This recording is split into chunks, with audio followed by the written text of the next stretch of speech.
Almost 20-22 दिन बचे हैं IBPS AFO प्रीलिम्स को होने के लिए। लास्ट ईयर के कट ऑफ आप सभी ने देखी होगी, एकदम अनएक्सपेक्टेड। ऑलमोस्ट जितनी कभी आज तक नहीं गई उतनी, शायद जितनी PO की जाती थी उतनी कट ऑफ थी। मेन रीज़न उसका ये था कि पेपर का लेवल और अमाउंट ऑफ स्टूडेंट्स, और मेजर फैक्टर जो प्ले करता है वो नंबर ऑफ़ वैकेंसीज़ प्ले करता है। वैकेंसीज़ तो लगभग उतनी ही हैं और उससे भी कम है, बट उसी हिसाब से अपनी तैयारी को स्ट्रॉन्ग करना पड़ेगा। तो इसीलिए मैं आपके सामने आज एक वीडियो लेकर आई हूँ जिसमें मैं उन कॉमन मिस्टेक्स को हाईलाइट करूँगी जो आप जाने अनजाने में कर देते हैं और उसका हर्जाना आपको आपके कम मार्क्स पे भुगतना पड़ता है।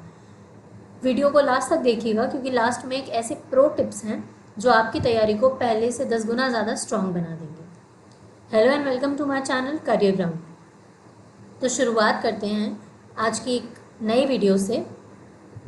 पहले तो मैं आपको ये बताऊंगी कि आप क्या कॉमन मिस्टेक्स होती हैं जो आप अवॉइड कर सकते हो, बट जाने अनजाने में वो हो ही जाती हैं।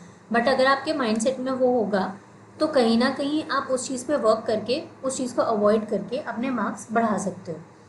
पहला, आप टारगेट करते हो कि आपके सारे सब्जेक्ट्स इक्वली कवर्ड हो जाएं, जो कि एक बहुत बड़ी मिस्टेक है। ये स्टार्टिंग से अगर आप कर सकते थे तो ठीक था, बट अभी महीने 2 महीने की तैयारी में अगर आप करना चाहते हो तो सारे सब्जेक्ट्स इक्वली कवर करना बहुत बड़ी मिस्टेक हो सकती है। आपको उन सब्जेक्ट्स को अभी ज़्यादा स्ट्रॉन्ग करना है जो ऑलरेडी आपका थोड़ा सा डाइसी सब्जेक्ट है। जैसे कि अगर आपकी इंग्लिश अच्छी है तो ठीक है, आपको उसको कम टाइम देना चाहिए, लेकिन अगर आपकी रीजनिंग थोड़ी बहुत कहीं ना कहीं ऊपर नीचे होती है तो आपको रीजनिंग ज़्यादा प्रैक्टिस करनी चाहिए। तो टाइम मैनेजमेंट यहाँ एक मेजर रोल प्ले करता है। दूसरा होता है कि हम अक्सर प्रीवियस ईयर क्वेश्चंस को इग्नोर कर देते हैं, प्रीवियस ईयर्स पेपर नहीं लगाते हैं, जो कि बहुत गलत चीज़ है। हमें प्रीवियस ईयर्स पेपर एक बार ज़रूर लगाना चाहिए। पैटर्न ऊपर नीचे होता है, बट हमें ये पता चलता है कि मेजॉरिटी ऑफ द क्वेश्चंस किस टॉपिक से आ रहे हैं। तीसरा होता है पैसिव रीडिंग फ्रॉम PDFs। हम क्या करते हैं, एक बार को गो थ्रू कर लेते हैं, मेजरली इंग्लिश। जब हम सॉल्विंग करते हैं किसी भी चीज़ की तो हम इंग्लिश के लिए एकदम गो थ्रू कर लेते हैं ऊपर से कि हाँ ये रीडिंग कॉम्प्रिहेंशन होगा, इसका आंसर ये होगा। बट नहीं, यही मिस्टेक्स होती है जो एग्रीकल्चर स्टूडेंट ज़्यादातर करते हैं। ये चीज़ अवॉइड करने के लिए हमें इंग्लिश के जो कॉम्प्रिहेंशंस होते हैं, जो क्लोज पैसेजेस होते हैं, उनमें ज़्यादा तरीके से फोकस, ज़्यादा अच्छे तरीके से फोकस करना चाहिए। चौथा वही पॉइंट कि आप एंटायर सिलेबस को कवर करते हैं। मैंने ऊपर बोला था कि एंटायर सब्जेक्ट्स को आप कवर करने की कोशिश करते हैं, बट एक और पॉइंट उसके अंदर का ये है कि आप एक सब्जेक्ट के सारे सिलेबस को, सारे टॉपिक्स को कवर करने की कोशिश करते हैं, जो कि अब पॉसिबल नहीं है। अब आपको सिर्फ उन्हीं टॉपिक्स को कवर करना है जो टॉपिक्स आपको लगता है कि ज़्यादा आते हैं। वो टॉपिक्स भी आगे मैंने बताए हैं, जो टॉपिक्स आप अगर कवर करके जाएँ तो आप आराम से अच्छे से 50+ स्कोर कर सकते हैं। 50 to 60 मार्क्स इजीली आप स्कोर कर सकते हैं। पांचवा होता है नो टाइम्ड प्रैक्टिस। आपका टाइम अगर एक ही पजल में या फिर एक ही DI में निकल जाएगा तो आपको सवाल आते हुए भी आप वो नहीं कर पाओगे। तो टाइम मैनेजमेंट एक ऐसी चीज़ है जो कि बहुत ज़रूरी होती है। हमारा गोल इस बार ये रहना चाहिए कि एटलीस्ट हम 60+ तो लाएँ प्रीलिम्स में, क्योंकि पिछली बार 50 अराउंड कट ऑफ गई थी। इस बार पिछले सब बार से भी कम वैकेंसीज हैं, और बढ़ चढ़ के कितनी भी हो जाएंगी तो भी आपको भी पता है कि 800 से ऊपर नहीं जा सकती। मैक्सिमम टू मैक्सिमम 700 से 800, ये भी शायद मैं ज़्यादा अज्यूम कर रही हूँ, बट हाँ अज्यूम तो कर सकते हैं। तो उसलिए हमें अपनी प्रीलिम्स की तैयारी उस हिसाब से करनी होगी कि एटलीस्ट हम 50 to 60 की रेंज में रहें, ताकि हम सिक्योरली कट ऑफ को क्लियर कर पाएँ। क्योंकि अब वो टाइम जा चुका है जब 20, 22, 18, 29 ऐसी कट ऑफ जाती थी प्रीलिम्स की, अब वो टाइम जा चुका है। इसीलिए हमें अपनी प्रैक्टिस और अपनी स्ट्रैटेजी बहुत ही फोकस तरीके से करनी होगी। नेक्स्ट बात करते हैं कौन कौन से टॉपिक्स हमें कवर करने चाहिए। तो इंग्लिश में रीडिंग कॉम्प्रिहेंशन, क्यों? क्योंकि ये 5 से 7 नंबर का हो जाता है। तो अगर आप एक रीडिंग कॉम्प्रिहेंशन कर देते हैं तो आपके मार्क्स उतने लगभग हो जाते हैं कि आप इंग्लिश की कट ऑफ अच्छे से क्लियर कर सकते हैं। क्योंकि एग्रीकल्चर में बेसिकली प्रॉब्लम ये आती है कि बच्चे इंग्लिश में अच्छा स्कोर नहीं कर पाते, तो हमें एटलीस्ट इतना तो स्कोर करना ही है जितने में हमारी कट ऑफ अच्छे से क्लियर हो पाए। सेंटेंस इंप्रूवमेंट ये आता ही आता है, और क्लोज टेस्ट हर बार आता है। ये 3 ऐसे टॉपिक्स हैं जो हर बार आते हैं। तो अगर आप इतने कम टाइम में इन तीनों टॉपिक्स को फोकस कर लेंगे तो अच्छे से आपकी इंग्लिश की कट ऑफ क्लियर हो जाएगी। नेक्स्ट आता है रीजनिंग। रीजनिंग एक ऐसा सब्जेक्ट है जिसमें हम अच्छे से स्कोर कर सकते हैं और ज़्यादा स्कोर कर सकते हैं। पहला है सिलॉग्स। हर बार हर साल देखा ही गया है कि 2 से 3, कभी कभी 5, किस्मत अच्छी हुई तो कभी कभी 5 सिलॉग्स भी आ जाते हैं।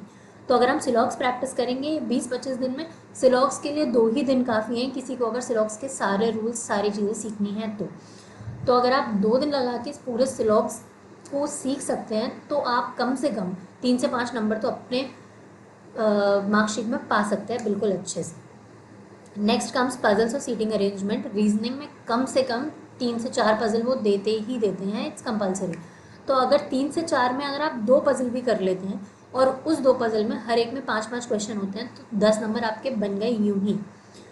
कट ऑफ तो आपकी यहाँ से क्लियर हो जाएगी, बट हाँ अगर आपको वो टारगेट्स अचीव करना है कि 50 to 60 की रेंज में आपको आना है तो आपको इसके अलावा और भी चीज़ें कवर करनी पड़ेंगी, जैसे कि direction and distance. Direction and distance से 1 या 2 पजल आती ही आती है, जिसमें 3 से 5 नंबर आप अपने आराम से सिक्योर कर सकते हो। तो अगर इन तीनों को मिला लिया जाए तो आप आराम से 20 से 25 नंबर ला सकते हो। अगर 20 से 25 नंबर यहाँ से हो गए और कम से कम आप 8 से 10 नंबर यहाँ से ले आते हो तो आपके 30 नंबर तो यहीं हो गए। तो क्वांट में इतना तो आप कर ही सकते हो कि 20 नंबर ले आओ, बस आप सिक्योर हो। आपको इससे ज़्यादा कुछ नहीं करना।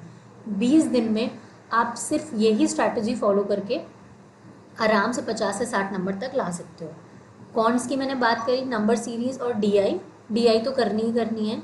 क्यों? क्योंकि डीआई मेन स्कोरिंग सब्जेक्ट होता है कॉन्ट्स में, और सिंप्लीफिकेशन या अप्रॉक्सीमेशन दोनों में से कोई एक ना एक आता है तो वो आपको करना है। लास्ट में जिस प्रो टिप्स की मैंने बात की थी वो ये कि हमेशा एक एग्ज़ाम में ध्यान रखना कि अगर पज़ल आपकी 3 से 4 मिनट सिर्फ सॉल्विंग में ही ले रही है, जब आप मॉक दे रहे हो तो उस पज़ल को आप स्किप कर दो। क्योंकि अगर आप 3 से 4 मिनट यही सॉल्व करने में लगा दोगे तो आप आगे के क्वेश्चंस देख ही नहीं पाओगे।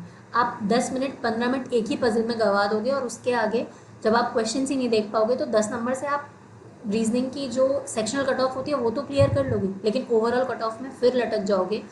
क्यों? क्योंकि वो मेजर मार्क्स पे डिपेंड करता है। 50 से 60 नंबर आपको चाहिए। आप रीजनिंग में सेक्शनल कट ऑफ लेके पार नहीं हो सकते, आपको तीनों सब्जेक्ट्स में सेक्शनल कट ऑफ के साथ साथ ओवरऑल भी निकालना है।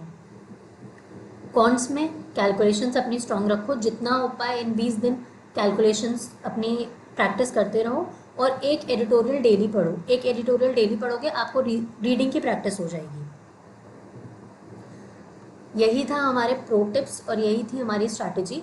इनको फॉलो करेंगे आप डेफिनेटली मैं गारंटी देती हूँ कि आप 50 से 60 नंबर आराम से पहुँच जाएंगे अपने मॉक्स में भी और फाइनल एग्ज़ाम में भी, क्योंकि मॉक्स का लेवल हाई होता ही है फाइनल एग्ज़ाम से। तो और इसके अलावा अगर आपको कोई भी डाउट्स है तो आप कमेंट सेक्शन में ज़रूर बोलिएगा, मैं आपके कमेंट्स का रिप्लाई ज़रूर करूँगी। ऐसे ही गवर्नमेंट एग्ज़ाम से या एग्रीकल्चर एग्ज़ाम से रिलेटेड वीडियोज़ के लिए मुझे सब्सक्राइब करना ज़रूर करिएगा और वीडियो को लाइक ज़रूर करिएगा, शेयर भी करिएगा उन दोस्तों के साथ जिनको आपको लगता है कि इस साल A4 निकाल देना चाहिए। Thank you so much, stay tuned.